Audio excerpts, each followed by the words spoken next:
Hello, it's Nikki. Sorry for this very weird angle, by the way.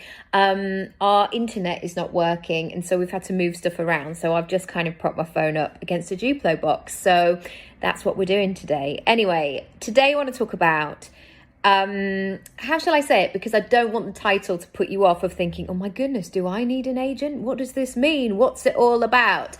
I'm talking about agents, but what I'm really talking about is strategy and really being clear about where you want to go next. And I have heard that audio, that reel by Mel Robbins, where people say like, nobody's coming. And I really, even though I don't want to, because I would love to have that sense of like, somebody's always looking out for me. I've realized running my own gig, and I knew this before really, but you have to be proactive and you have to be really clear and discerning about what it is that you want. Because otherwise, if you're not, everything starts to feel a bit vague or samey or a bit dissatisfactory. And this has been a mindset shift that I've really had to work on over the years, because when I first graduated as an actor, I mean, I was lucky because I had an agent and I had 2 jobs back to back, all off the back of this West End showcase situation. I knew that beyond those moments, I very much took that attitude of like, as long as I'm working or as long as I feel creative, I'm all right with that. Like, I'm just lucky to be in the room. I felt so lucky just to be in the room for so many years.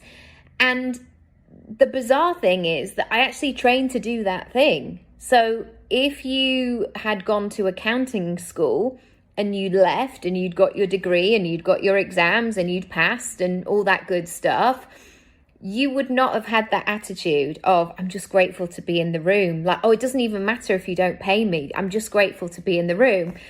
And that is not helpful as a response or as an attitude, because what can happen is if you go in with that energy of like, I'm just grateful to be there, people just sort of, they pick up on that. They know and understand that energy of that, like, they're just grateful to be here, so we won't pay them, but they're just happy to stick around, so we don't really need to do their scenes now because they've got nowhere to go. They're easy breezy.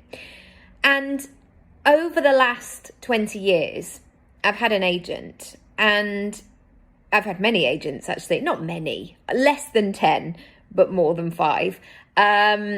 And some have been really successful relationships, and others haven't worked out so well. And not in a sort of controversial, like, I phoned my agent and they said this.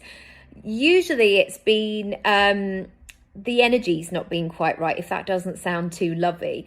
But maybe what we both wanted to get out of it was different. Let's just say that. Or we had different ways of doing things. For example, I had one agent who didn't really want to pay her actors. That relationship was never going to last long term, because that's the whole point of working with somebody who's going to take care of your money and take care of you.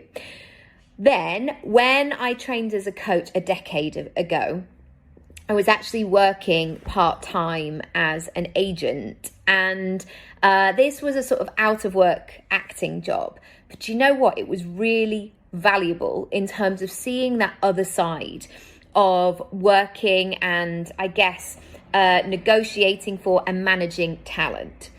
And I want to share some of those things for you today, because I know loads of you want to grow your personal brand. I know you want to do some great things this year, next year, and maybe you're sitting on the sideline right now and going, that's annoying. That person is, why have they booked that person again? Or why has that happened? Or it always seems like the same people, or all the rest of it. Maybe that's you. Maybe you're feeling a bit frustrated. Maybe you know you're really good at what you're doing, but you just need a bit of a help to open the door. And today I want to give you a few of those keys, essentially. So I'm going to give you my perspective from an actor speaker point of view. and a podcast guest and a podcast host, but also there'll be a bit of agent stuff in there. So I was an agent for 5 years, and we represented so many, and the agency is still going and thriving, but we represented clients across television and film and commercial and theatre. And it was really fascinating to see how quickly some of those journeys paced up rather, and how people's lives changed. Because if you haven't thought already, I'm going to tell you right now that it's all there waiting for you, and you can choose to go and get it, because it is there. And people are looking for you, and they want your unique perspective, and they are looking for talent. People are always looking for talent. And even though in the pandemic, people didn't really, I'm not going to get too political, but there wasn't a sense of care, I don't think necessarily, by our government for musicians or for actors. But yet, what was everybody doing in the pandemic? They were sitting at home and they were watching telly and box sets and listening to music, and in being involved in, I was going to say indulging. That's not indulging. It's like one of my favorite things to do, but really getting involved and invested in those dramas. And so today I've got 7 things that I want to share with you. So hopefully some will be useful. Do grab a pen and paper, and let's get into it. Okay, number 1, it's really important to remember that you have to, I urge you to constantly hone your craft. And there suddenly can be an ego situation sometimes in these spaces. Or if I've worked with somebody who is a name, but they don't know their lines, there's a mismatch there, and you're always going to get caught out. And for you personally, it's really important to have those standards of knowing when you are at your best. And you get to that place by doing it, by flipping things around, by always looking at your craft, your talent, your ability, your content, and being willing to analyze it and to see what's working and to notice where you need to go next. We've all been to those talks, and I'm sure that we've seen them where there's some, I'm going to use self-development authors, they're still talking about the same topics that they were 10 years ago, and they're regurgitating the same talk. Now, I'm sure that talk works, and maybe there's a story in there that they need to keep in there, because they're not going to just change a piece of their life because that might be lying. But what I'm talking about is when you get stale, or when you get stuck, or you feel too safe. You feel a bit comfy, a bit cozy. And actually, if you want to be at the top of your game, you need to have that edge. You need to have that sense when you go into a room that you've been working on stuff behind the scenes. Or there's always that thing when directors will say to you as an actor, what have you been working on recently? And I know so many actors fear this sense of, well, I haven't been doing anything. I haven't been doing anything because the theatres are being closed. But go in with conversation. So if that is you in terms of your speaking, and you're just starting out and you're like, but I haven't spoken on a stage before, and I really hope that this goes well. Talk about what inspires you. Talk about why you do what you do, and really go in with those kind of conversations and be an interesting person. Number 2, be ready for your lucky break. I wrote a book on this very topic. I think sometimes, well, first and foremost, I'm going to say there's not just one lucky break. And I think reality TV shows have done this for us, where they build up this sense of like, this is my only chance. This is my dream, Simon. This is my last chance. Please, please, please. I disagree. I feel like, well, it's like with a house or a festival or anything like that. There's not just one entrance. You can go round the back, up the side, down the corridor, wherever it might be. But you can find a way, and there will be opportunities coming again and again. Really be willing to be in that abundant mindset that the next opportunity is around the corner. But also, you have to get ready now. You have to get ready for your lucky break right now and not wait until we assume that it's going to come along. You have to get things busy. You have to get things ready. It's almost like if you were hosting a dinner party. Yes, of course, you could leave the food and the cleaning and the whatever else until your guests arrived. But personally, I'd like to get stuff sorted and not have breakfast stuff out, which I can see over there. Or like, I want to have things in place. If you can do that in terms of your career, it's going to bring a different energy. It's going to bring a sense of, I'm ready. Anytime you need me, you want me, I need to do X, Y, and Z, I'm ready. It's a really refreshing, exciting mindset to be in. Number 3, you have to know what you want. Number 3, you have to know what you want. Or you don't, I guess. Some people might be like, I'll just see what happens. But from my experience, if you are in that mindset of just seeing what happens, it's probably going to take longer. It's the old analogy of the sat nav. If you're like, oh, we won't put a postcode in, we'll just see if we can get there. You might take some wrong turns along the way, or you might end up round a roundabout where you're like, why am I here? How did we get here? I feel like we've lost focus. What am I going to do? Etc.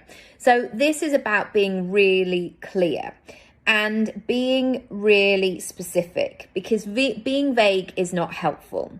I think being specific and being direct and not rude, probably, obviously, are really great qualities, and ones that I think many of us look for, especially in adult life, that we want to be with people who are going to say what they're doing. And I know many of us in our 20s, we might have chased people who were like, gosh, he's so unpredictable. Like, I don't even know when he's going to call me next.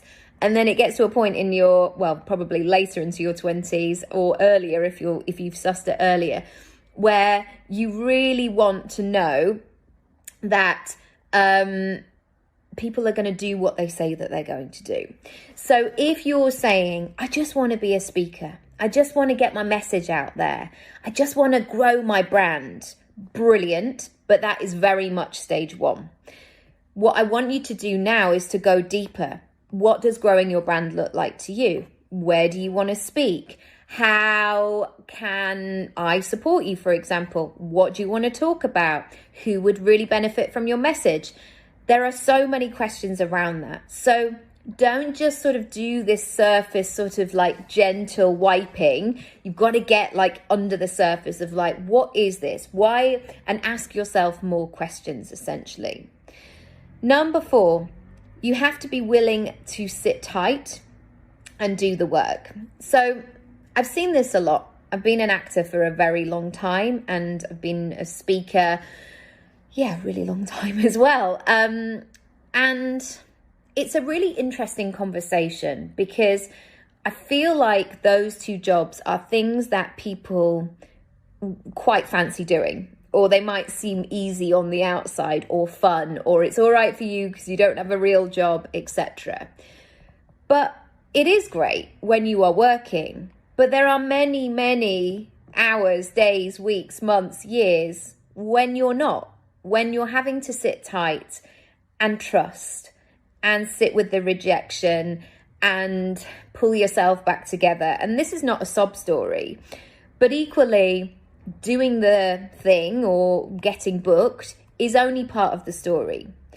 And what most people don't want to do is to be in the whole world of, oh, I'm not going to enjoy that as much then if I have to like go to several auditions where I'm going to get rejected, or I don't want to spend that time like honing my talk and going over it.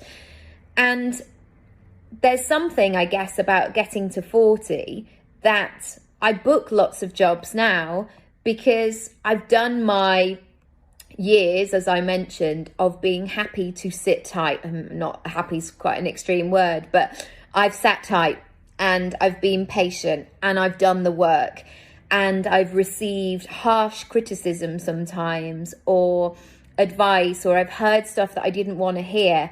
But yet I went back and I gave it another go, and I took my time, and yeah, I'm basically still in it. I've clung on. And I think that's really important, that you may set goals that you think, right, this is my year where I want to do it. Well, what if it takes 14 months? What if it takes 18 months? What if it takes 2 years? And actually this first year is just about setting you up. Are you willing to give it that time, that container? Or are you going to start getting really negative really quickly of like, it's not happening quick enough, I want it now, let's go? Or are you going to be cool and calm and be happy to sit tight? The next thing I want to talk about is use every opportunity that you have to make it real. We hear this from comedians, don't we, where they go to a quiet rundown pub maybe, and they go and showcase their new material. They try things out. They get themselves back to that beginner's point. And I think sometimes the temptation is, well, I'll do it when I can. I'll do it when I get the opportunity. And I have taught, I was teaching singing in this school for a little bit, and voice work. And so many of the artists rarely wanted to sing. And they were like, oh, I'm just feeling a bit under the weather today. Oh, I don't feel like my piece is perfect yet, so I don't want to show it yet. And my argument was always like, not like, do you know who I am? But at that stage, I was knowing a lot of the people who were potential employers to these singers. And I could have quite easily been in a situation where I would have heard somebody sing something and then been on the phone to a mate and go, God, you know what? I saw this girl today and she was amazing. I think you should see her. Like, she's still training, but she's got an incredible range. Or like, she's like, I sound like Louis Walsh. She's a young da-da-da-da-da. And so use every opportunity to lift your stuff off the page. Whether that is your speaking, whether that is you practicing your elevator pitch in your house, whether that's asking your partner to pretend that they're interviewing you for a job, or doing it sounds weird that we do this all the time, but you know, that's why actors are kind of taken into all those corporate environments to role play. Like, what are you going to do? How are you going to have those awkward conversations? Do them in a safe place with friends and family. I've had to read so many scripts with friends, and they're not actors, but they've been great and they've helped me to get the job. Number 6, I think we are up to. Show people, don't just tell them. Get creative. This is going to be really key. Especially because many people can talk the talk and walk the walk and say like, yeah, they can be enthusiastic at a party after a couple of wines. Like, yeah, I could do that. Yeah, you should book me. You should hire me. But what's going to make you stand out? How can you show people what you do rather than tell them? And this may be you getting creative and pulling out a camera or your phone and actually recording your talk and sending it to people. This might be, this essentially is the start before you are ready type vibe. We all think that just saying it will be enough, but always go back to being practical. How can you show people? Finally, I would love you to be specific on your USP. And there is those adverts with M&S, they will always say that this is not just a whatever, this is a M&S version of this. And that's how you have to think of your personal brand and what you bring to the table. And we used to do this, as agents with actors, that we didn't want to just say that somebody had brunette hair and was 25. It's like, no, what else do they bring? What is their point of view? What's their energy? What's their vibe? What's their experience? What's their story? What's their unique perspective? How do they talk? How do they walk? How do they dress? Like, there's so many things in that will help you to build your personal brand and bring you to that point where you really stand out and you become memorable. And I know sometimes there's that slight anxiousness of like, oh yeah, but I don't want to become typecast, or I don't want to just do one thing, or want to keep mixing it up. Absolutely, you can mix it up, but just start with something and know where you are today. Know where you are right now. And certainly your USP will grow with you as you get older, as you change, as you develop, as you become more experienced. You'll be able to just almost blow all of that up and take up more space like a balloon. So I hope those things have been helpful. If you are interested in speaking up, I have an amazing, amazing offer for you until the end of November. I would love you to come and find out more. You can go to nikkiraby.com/offers. And as part of the Speak Up program, you get a full online course, plus you get a 45-minute session with me. But until the end of the November, I'm going to be working with you personally beyond that as well, as a free bonus, so you actually do the things that you want to do.